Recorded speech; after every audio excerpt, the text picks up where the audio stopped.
Taking a closer look at stories making overseas news, we're going to turn to Laura Board, our correspondent in the Deal's London newsroom. Laura?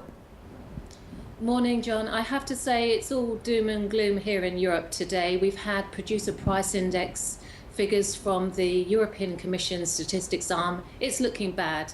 In the Eurozone in October, prices were down 0.5% month on month, 1.4% on the year. That's far worse than expected, and of course raises concerns that the Eurozone may be about to enter a prolonged period of deflation, which the European Central Bank obviously would be very worried about.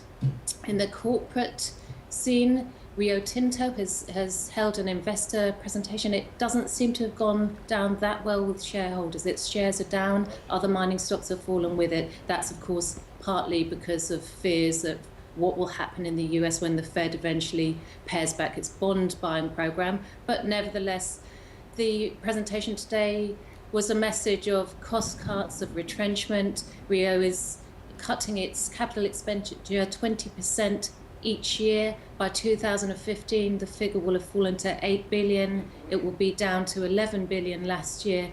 I think people are ready for more positive news in the resources sector. That didn't happen today.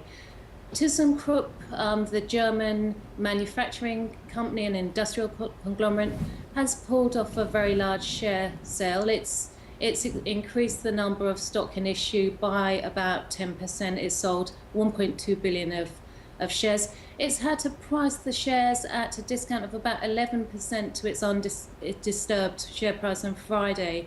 It's had to sell these shares largely because it's been unable to shift assets that it wanted to, including the Brazilian part of its Steel Americas unit. It's also had to buy back operations from Outokumpu of Finland after that company hit a problem with its restructuring and decided it was better to sell those assets back when it was unable to find another buyer.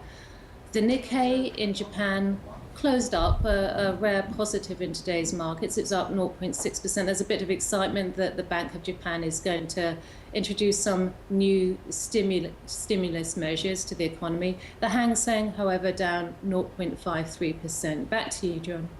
Thank you very much, Laura. That was Laura Board for the Deal in London.